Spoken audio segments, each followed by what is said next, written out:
আসসালামু আলাইকুম। তদবির জগতে আপনাদের সকলকে স্বাগতম জানাই। যারা যারা তদবির জগতে কোনো কাজ করাতে আগ্রহী, বাধ্য করা কাজ করাতে হয়, বিচ্ছেদ করা তদবির করতে হয়, অথবা জিনে আক্রান্ত রোগী আছে, রোগীর চিকিৎসা করতে হয়, কাউকে জাদু করা হয়েছে, কুফরি করা হয়েছে, এগুলো কোনো সমস্যায় আছে, চিকিৎসা করতে হয়। তদবির জগতে হাজার হাজার ধরন আছে।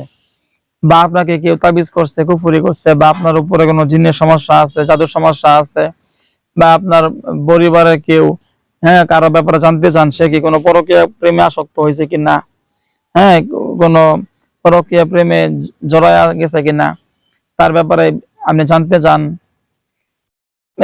যে কোনো বিষয়, যে কোনো ব্যক্তির ব্যাপারে ভালো মন্দ যে কোনো বিষয় জানতে আগ্রহী আপনি, বা যে কোনো কাজ করাতে আগ্রহী, কাউকে শিক্ষা দেওয়ার জন্য জিন চালান দিবেন, তাবিজ চালান দিয়ে তাকে কাউকে শিক্ষা দিবেন, এরকম কাজ করাতে আগ্রহী। তদবির জগতে হাজার হাজার ধরনের তদবির আছে। আপনি যে কোনো কাজ করাতে আগ্রহী। এখন আপনি যে কাজটা করাবেন, আপনি তো কাজ করাবেন কাকে দিয়ে কাজ করাবেন? এটা পরামর্শ হইল, সর্বপ্রথম আপনি এমন ব্যক্তির মাধ্যমে কাজ করাবেন যে লোকটা সে নিজে একজন জিন সাধক, সে নিজে জিন সাধনা করছে, জিনের মাধ্যমে কাজ করতে পারে, এমন ব্যক্তিদের মাধ্যমে আপনি কাজ করাবেন। তাহলে আপনার কাজটা খুব দ্রুত সমাধান পাবেন।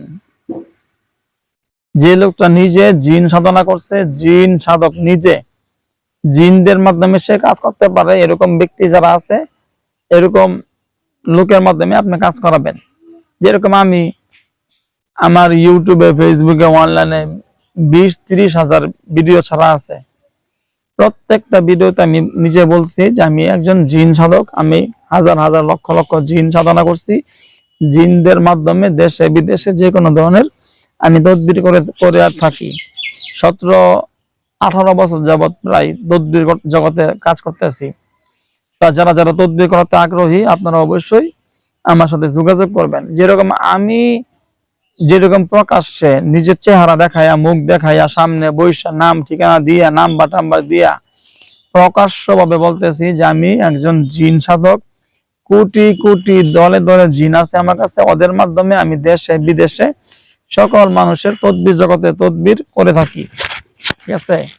আমি যেরকম যে মুখে বলতেছি, এইরকম ভাবে, ঠিক আছে, এরকম ভাবে যারা বলতে পারবো,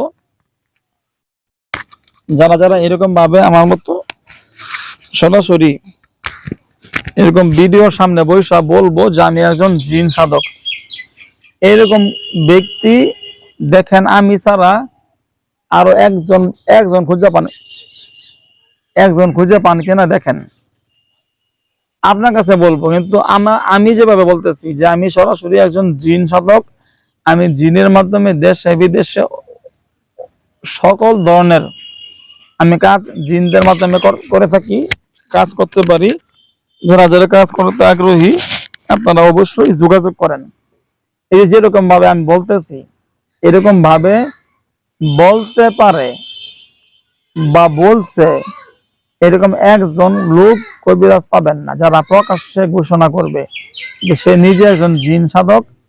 এরকম ভাবে প্রকাশ্যে ঘোষণা করব, এরকম ব্যক্তি নাই, একজনও নায়িকা। কারণ সত্যিকার অর্থে জিন সাধনা থাকতে হবে।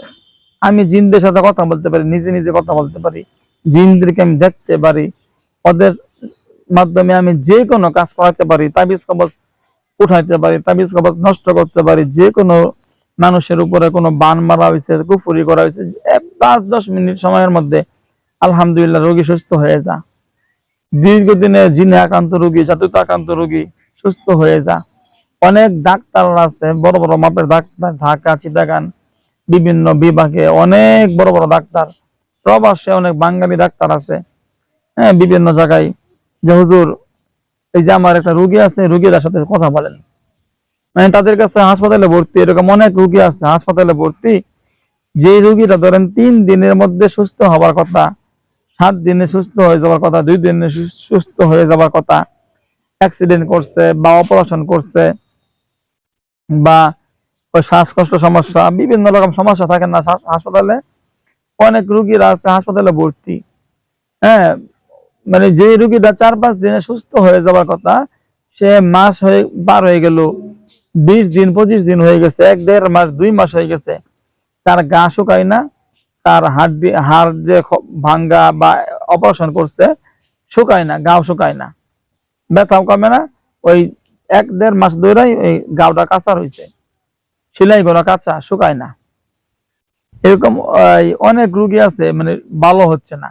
পরে ওই জায়গার ডাক্তাররা অনেকে আছে, আমি তো অনেক ডাক্তাররা আছে আমার সাথে পরিচিত, মানে আমাকে দিয়ে তারা কাজ করাইছে, তারা ফলাফল পাইছে, এই জন্য তারা আমাকে বিশ্বাস করে। পরে রোগীরা বলে যে এই কবিরাজ হুজুর আছে, হুজুরের সাথে যোগাযোগ করেন, হুজুরের সাথে এই মতে বা হোয়াটসঅ্যাপে SMS করে রোগীর নাম ঠিকানা ছবি পাঠান, আর আমার কথা বলেন, আমি অমুক ডাক্তারের কথা বলেন, তাহলে গুরুত্ব সহকারে চিকিৎসা করবো, এরকম বলে আর কি। তো অনেক ডাক্তাররা আমার কাছে রুগী পাঠায় দেয়, হুজুর দেখেন যে রুগীটার নাম ঠিকানা দিলাম, ছবি দিলাম, এই পরীক্ষা দেওয়ার জন্য 1020 টাকা লাগে, যে টাকা দিলাম, হুজুর এটা পরীক্ষা দিয়ে দেখেন, পরে চিকিৎসা করেন। পরে চিকিৎসা করে ফেলাই, রুগী ভালো হয়ে যা। এরকম অনেক রুগী আছে ভাই, আইসিইউতে ভর্তি 15 দিন 20 দিন 3 মাস যাবত ভর্তি আইসিইউতে। এক এক দিনে প্রচুর পরিমাণ টাকা খরচ করতে হয়, অনেক টাকা খরচ, বেড ভাড়া, সিট ভাড়া লাগে, এত এত টাকা খরচ করে চিকিৎসা করতেছে, রুগী ভালো হয় না, রুগী ভালো হয় না, রুগী ভালো হয় না। ধরেন যে রুগী শ্বাসকষ্ট, না মুখ দেখাইতে পারে না, অনেক রুগী আছে, অনেক রুগী আছে যারা এরকম ভুক্তভোগী হয়েছে। এই জন্য বলি আপনাদেরকে, আপনারা প্রথম যখন চিকিৎসা নিবেন, আপনারা যখন ডাক্তারের মাধ্যমে চিকিৎসা নিতেছেন, পরীক্ষা নিরীক্ষা করতেছেন, 2 জায়গা চিকিৎসা নেওয়ার পরে যদি আপনার রোগ ধরা না পড়ে, তখন আপনি বুঝে নেবেন যে আপনার সমস্যাটা হইলো জিনের সমস্যা বা জাদুর সমস্যা, কুফরি সমস্যা, এইগুলো কোনো সমস্যা আছে। ওই জন্য তখন আপনারা চিকিৎসা নেবেন অবশ্যই যারা জিন সাধনা করছে, জিন সাধক, এরকম ব্যক্তিদের মাধ্যমে আপনারা চিকিৎসা নেবেন, জিন সাধকদের মাধ্যমে চিকিৎসা নেবেন। আপনার সমস্যাটা খুব দ্রুত সমাধান হবে, আপনি যেখানে আছেন ওখানেই থাকবেন। আলহামদুলিল্লাহ, আমি নিজে দেখা যায় আমার সাথে যোগাযোগ করে পরীক্ষা দিয়ে দেখি, যা পাই জানাই ভাই এগুলো করা আছে, পরে বলে চিকিৎসা করতে, চিকিৎসা করি, দেখা যায় 1-2 ঘন্টা 3 ঘন্টার মধ্যে রোগী সুস্থ হয়ে গেছে, ভালো হয়ে গেছে। এটাকে মহর হয়। এই কিছুদিন আগে এক ঘরের মধ্যে মানে একটা বাসা ভাড়া দিচ্ছে, বাসা ভাড়ার মধ্যে ওই মা মেয়ে স্বামী তারা একলগে থাকে। তো ওই ঘরে একটা লোক আত্মহত্যা করছে, মানে গলায় দড়ি দিয়া মরে গেছে। মরে যাওয়ার পরে মনে করেন যে ওই ঘরে অনেক ডিস্টার্ব করে, তো তারা জানতো না, ওই বাসা ভাড়া নিছে। বাসা ভাড়া নেওয়ার পরে ওই বাসায় খুব সমস্যা হইতেছে। তো মা আর মেয়ে তারা স্কুলে, বাচ্চাকে স্কুলে নিয়ে যেতেছে, স্কুলে নিচ্ছে, যে স্কুলে নিয়ে যেতেছে, রাস্তার মধ্যে কোনো কিছুই নাই, রাস্তার মধ্যে রিক্সা সহ কে যেন ভারী মারছে, রিক্সা উড়া নিয়ে খেতে ফেলাইছে। বাচ্চার মা দুইটাই খেতে পড়ছে, বাচ্চার হাড়, এই যে এই হাড্ডি ভেঙে গেছে, হাত ভেঙে গেছে, আর বাচ্চার মার কোমরের মোটা একটা হাড্ডি ভাঙছে। তো কোনো কিছু লোকে লাগছে এরকম না, বাতাসে লোকে বাড়ি লাগছে, ওই যে খারাপ জিন ছিল, জিনেরা বাড়ি মাইরা এই কাজটা করছে। তো এই রোগীর মানে যে অপারেশন করা হয়েছে, 2টা রোগী তো অপারেশন করা হয়েছে, হাড্ডি জোড়া লাগার কথা, গাও গলা শুকানোর কথা, সেলাই গলা শুকানোর কথা, 4-5 দিন লাগে। অ্যান্টিবায়োটিক, হাই অ্যান্টিবায়োটিক দেওয়া হইতেছে, সর্বোচ্চ 5-7 দিনের মধ্যে সুস্থ হবে, ভালো হবে, হাড্ডি জোড়া লাগবে, কিচ্ছু হয় না, রোগী যেমন ছিল তেমনই আছে, মানে কোনোভাবেই সুস্থ হচ্ছে না, এত হাই অ্যান্টিবায়োটিক দিতেছে, অ্যান্টিবায়োটিক কাজে লাগে না। পরে ডাক্তাররা বলতেছে যে এই রোগীর উপরে হয়তো জিনের সমস্যা আছে, জিনরা এর উপরে যে অ্যান্টিবায়োটিক দেওয়া হইতেছে, যে ওষুধগুলো দেওয়া হইতেছে, এগুলো জিনেরা খায় ফেলতেছে, যার কারণে তার শরীরে কোনো কামে লাগতেছে না। এটা কি ডাক্তাররাই অনুমান করতে পারছে, ডাক্তার কাছে তো এরকম রোগী অহরহ আসে, ওই জন্য তারা বুঝতে পারে। পরে আমার সাথে যোগাযোগ করলো, দেখলাম যে ওই বদ জিন ছিল, ওখানে পরে বন্দি করলাম, বন্দি সরাই দিলাম। আলহামদুলিল্লাহ রোগী খুব দ্রুত সুস্থ হয়ে গেছে। নোয়াখালী সোনাইমুড়ি থানার একটা রোগী জুবেদা খাতুন নাম, এই রোগীটা হাসপাতালে ভর্তি, 6-7 লাখ টাকা নষ্ট করছে তার খালি সিট ভাড়া দিয়ে আর চিকিৎসা করতে করতে, কিন্তু রোগী ভালো হয় না। রোগী সারা শরীর মানে মরার মতো হলে পড়ে রয়েছে এমনি, নাক দেওয়া সিজন দেওয়া, নাক মুখ দিয়ে খাওয়ানো, মানে খুব ঝামেলা। মানে 1-1.5 মাস যাবত আইসিইউতে ভর্তি, ঢাকা নিয়ে আসছে, কোনোভাবে সমাধান হচ্ছে না, সুস্থ হচ্ছে না। তার স্বামী হলো সৌদি প্রবাসী,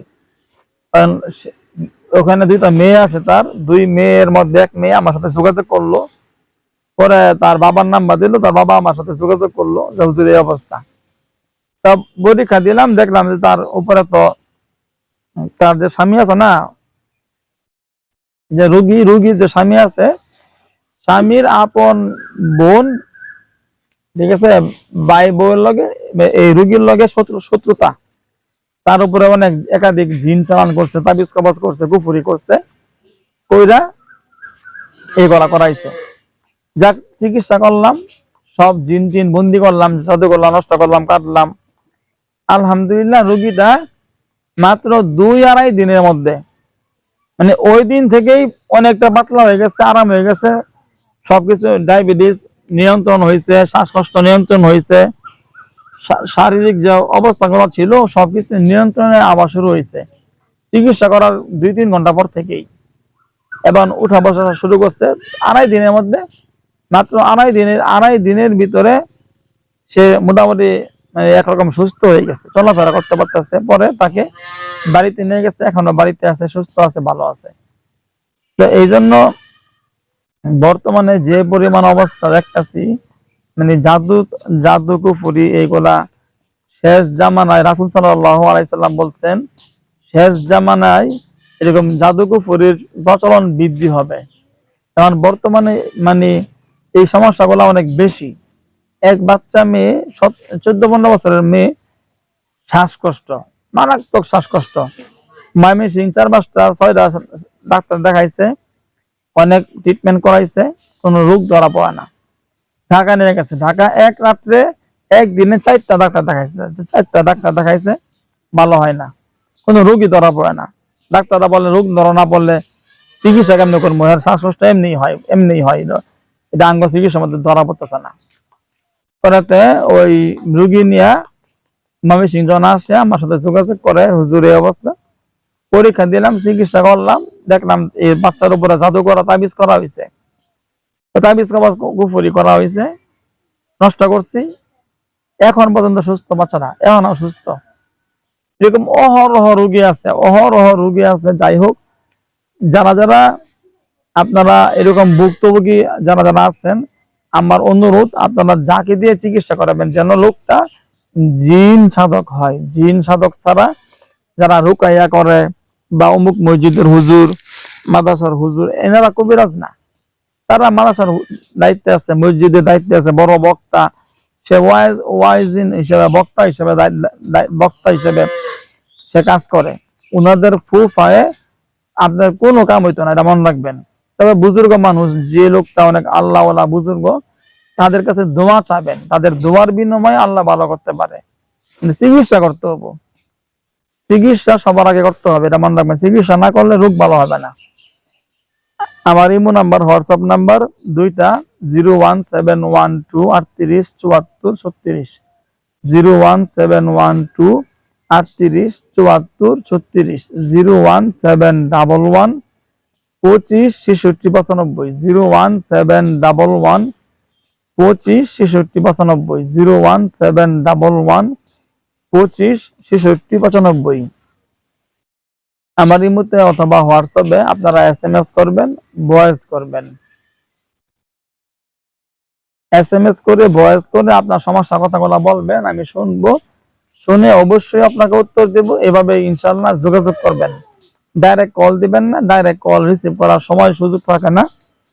যেখান থেকে কথা বলতেছেন আপনি, যোগাযোগ করবা চাচ্ছেন, SMS করবেন, ভয়েস করবেন, ডাইরেক্ট কল দিবেন না, ডাইরেক্ট কল এলাও না।